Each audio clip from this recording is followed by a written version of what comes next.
का विरोध प्रदर्शन लगातार जारी है और कुछ देर पहले इस प्रदर्शन के दौरान पुलिस और लोगों के बीच झड़प भी हो गई, जिसके बाद पुलिस वालों ने भीड़ पर लाठीचार्ज किया और भीड़ को तितर-बितर करने के लिए आंसू गैस के गोले तक छोड़े गए, जबकि पानी की बौछार करके भी भीड़ को हटाने की कोशिश की गई। और आज सुबह ही पुलिस ने भीड़ को रोकने के लिए वहां बैरिकेडिंग की हुई थी, लेकिन जब प्रदर्शन के दौरान भीड़ ने बैरिकेडिंग को तोड़ा तो पुलिस वालों ने भीड़ पर लाठीचार्ज कर दिया।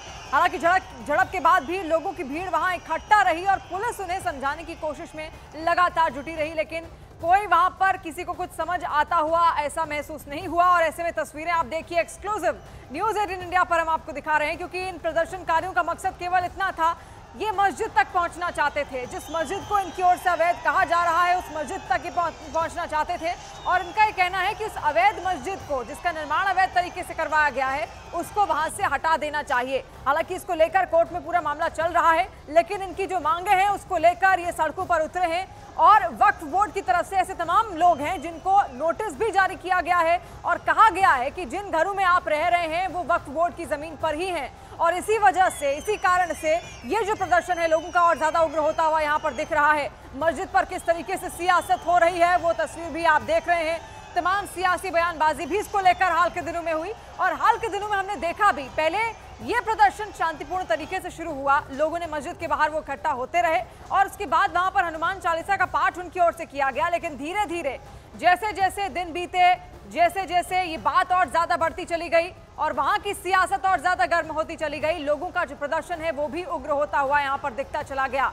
और आज ये प्रदर्शन तमाम जो हिंदू संगठनों के लोग थे उनकी ओर से किया गया। इसके अलावा भी वहां पर हिमाचल प्रदेश के शिमला के आसपास रहने वाले कई गांव के लोग इकट्ठा हो गए और मांग केवल इतनी सी थी कि किसी भी तरीके से उस अवैध निर्मित मस्जिद को वहां से हटा दिया जाए। और कितना पुराना है ये अतिक्रमण विवाद, ये भी आपको बताते हैं। 2018 में पूरा मामला निकलकर सामने आया। 24 तक 5 मंजिला को अवैध निर्मित होने का यहाँ पर आरोप भी उस पर लगा और इसके अलावा अवैध निर्माण मामले में 7 सितंबर को 45वीं बार यहाँ पर सुनवाई होगी। तो कोर्ट में लगातार सुनवाई इसको लेकर चल रही है, वो तमाम चीजें भी यहाँ पर हम आपको जरूर बताएंगे। लेकिन फिलहाल जो तस्वीरें शिमला से निकलकर सामने आ रही हैं संजौली से, वो आप देखिए। वाटर कैनन का इस्तेमाल तो हुआ, लेकिन लोग छतरी लेकर वहां पर पहुंच गए। लोगों का साफ संदेश था, कुछ भी कर लीजिए, हम यहाँ से हटने वाले नहीं हैं, क्योंकि हमारी जो मांगे हैं उनको प्रशासन को मांगना ही होगा। और जो प्रदर्शनकारी थे उनसे जब पूछा भी गया तमाम चीजों को लेकर, कई सारे सवाल हुए, तो उन्होंने कहा आज तक, अभी तक हम प्रदर्शन शांतिपूर्ण तरीके से कर रहे थे,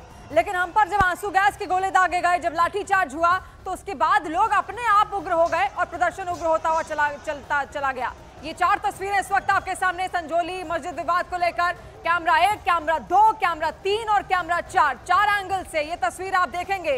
लेकिन हर तस्वीर में आपको हंगामा होता हुआ और जो स्थिति है वो अनियंत्रित होती हुई दिखेगी और इसी स्थिति को संभालने का प्रयास पहली 2 तस्वीरों में पुलिस प्रशासन द्वारा आप देख रहे हैं किस तरीके से रोकने का प्रयास वहां पर किया गया है। और इस वक्त जयराम ठाकुर जी हमारे साथ जुड़ रहे हैं। सर, संजौली में जो विवाद हो रहा है उसको लेकर क्या कहेंगे? आज की जो तस्वीरें हैं वो बहुत कुछ कह रही हैं। देखिए, हिमाचल प्रदेश बहुत शांति प्रिय प्रदेश रहा है, कभी भी इस तरह के हालात नहीं बने। अगर ये हालात बने हैं तो इसके लिए जिम्मेवार जो है वो सरकार है। सरकार को समझना चाहिए कि इस विषय को गंभीरता से लेना चाहिए, लेकिन उसके बावजूद भी मंत्री का बयान हाउस के अंदर आता है और बहुत कुछ बोलते हैं कि गलत तरीके से ये कंस्ट्रक्शन हुई है, इलीगल है, अनऑथराइज्ड है, कार्रवाई होनी चाहिए। बहुत सारे लोग यहाँ शिमला में आ गए हैं बाहर से, उनके खिलाफ कार्रवाई होनी चाहिए। लेकिन मैं जब देख रहा था कि सरकार जिसको जिस तरह से इसको हैंडल करना चाहिए था वो कर नहीं पाए और उस मामले में खासतौर से मुख्यमंत्री जी के ऊपर शायद दबाव ऊपर से आ रहा है कि कुछ नहीं करना है, कुछ नहीं करना है। जयराम ठाकुर जी, इसलिए लोग नाराज। आज जो तस्वीरें हमने देखी, बहुत ज्यादा उग्र होती हुई भीड़ और प्रदर्शनकारी दिखे। आपको क्या लगता है क्या कारण थे? क्योंकि उनका ये कहना है कि अब तक तो शांतिपूर्ण तरीके से वो कर रहे थे, लेकिन इतना लाठीचार्ज जब उन पर हुआ तो उसके बाद इस तरीके की तस्वीरें निकलकर सामने आने लगी। आपके हिसाब से क्या वो कारण है कि भीड़ इतनी ज्यादा उग्र हो गई? उग्र होने की बात यही है कि सरकार की ओर से बार बार यही संदेश की सख्त कार्रवाई करेंगे, कठोर कार्रवाई करेंगे। ऐसी बातें कहने से पहले उनको सारी स्थिति को संभालने के लिए जो प्रयास करने की आवश्यकता थी वो नहीं हुए ना। और सबसे बड़ी बात यह है कि मुख्यमंत्री का खासतौर से शायद ऊपर से उनको दबाव है इस बात के लिए जो मंत्री ने जवाब दिया विधानसभा के अंदर और उस पर मंत्री को हटाने की बात वहां चल रही है कि केंद्र ने, इनके लीडरशिप ने तय कर दिया कि मंत्री को हटाओ, मंत्रिमंडल से हटाओ, जिसके कारण ये स्थिति पैदा हुई है। और मंत्री ने मेरे समझ से कुछ गलत नहीं बोला, उसने ठीक बोला, लेकिन अब दबाव में मंत्री को जो है दबाव में बयान बदलने के लिए बोला जा रहा है। तो ये तो एक स्थिति है, लेकिन सबसे बड़ी बात तो सिंपल बात यह है कि अगर अनऑथराइज्ड कंस्ट्रक्शन है तो उसमें कानून के मुताबिक कार्रवाई होनी चाहिए। लोगों का सिर्फ कहना यह है कि जल्दी हो, ये मांग करना कोई गलत नहीं है। इतनी मांग की है लोगों ने और जिसको मुख्यमंत्री और गवर्नमेंट जो है वो करना नहीं चाह रही है। बात सिर्फ यहीं पर जो है उलझी हुई है।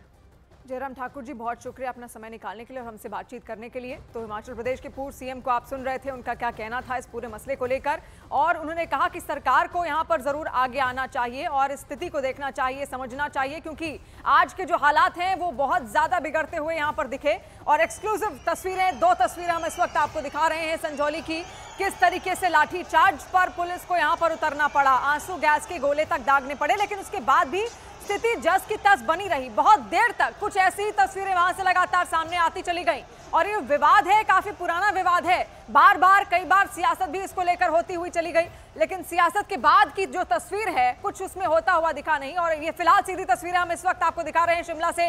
लोग अब भी इकट्ठा हैं, अब भी अपनी मांगों को लेकर लगातार वहां पर अड़े हुए हैं। और हिमाचल में लोगों के प्रदर्शन पर बीजेपी ने कांग्रेस पर हमला बोला। बीजेपी नेता सुधांशु त्रिवेदी ने हिमाचल के मुद्दे पर कांग्रेस के डरने पर सवाल उठा दिए। राहुल गांधी जी का थोथा वाक्य, डरो मत। हिमाचल की सरकार कितना डर रही है, अवैध निर्माण पे उंगली उठाने की हिम्मत नहीं कर रही है, डरो मत। और कैसा वातावरण शिमला की उन शानदार वादियों में बना दिया जहां सैलानी सुकून से घूमते थे, आज वहां लाठीचार्ज, आग बरस रही है। पता है आपको, अरे शिमला की वो शानदार वादियां कभी जवाहरलाल नेहरू लॉर्ड माउंटबेटन की फैमिली के साथ जहां गर्मी की छुट्टियां मनाया करते थे, आराम से सैर किया करते थे, वहां आज जाके इस ढंग का बवाल हो गया, फिर भी कह रहे हैं डरो मत। सिंह ने प्रदर्शनकारियों से शांतिपूर्ण प्रदर्शन की अपील की। उन्होंने कहा कि सभी को प्रदर्शन करने का अधिकार है। साथ ही उन्होंने ये दावा किया कि अगर मस्जिद में अवैध निर्माण पाया गया तो कानून के तहत कार्रवाई, उसे गिराने की कार्रवाई यहां पर की जाएगी। और साथ ही उन्होंने माना कि लोगों में डर का माहौल है। इसमें स्थिति बिल्कुल साफ है कि राइटफुल तरीके से और शांतिपूर्ण तरीके से सभी को प्रोटेस्ट करने का अधिकार है और सरकार ने भी ये चीज़ कहा है कि आप वहाँ पे प्रोटेस्ट करिए, मगर कोई भी ऐसी परिस्थिति नहीं बननी चाहिए जिससे हमारे शांतिपूर्ण माहौल में कोई वहाँ पर जो है खराबी आए या उसमें कोई इफ़ेक्ट पड़े। उसके लिए वहाँ पे प्रिवेंटिव मेजर्स पुलिस द्वारा लिए गए हैं और वहाँ पे धारा 163 वहाँ पे लगाई गई है। पुलिस की छावनी में उस एरिया को तब्दील किया गया है ताकि कोई भी ऐसी परिस्थिति ना बने जिससे कल को प्रदेश की लॉ एंड ऑर्डर के ऊपर एक प्रश्न चिन्ह उठे।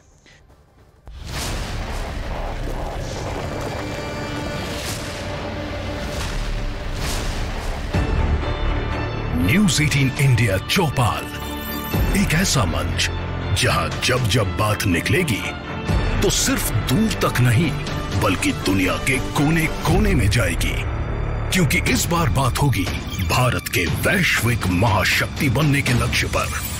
सरकार, समाज, सेलिब्रिटी और स्पोर्ट्स स्टार्स के साथ न्यूज़ 18 इंडिया चौपाल देखिए सिर्फ न्यूज़ 18 इंडिया पर।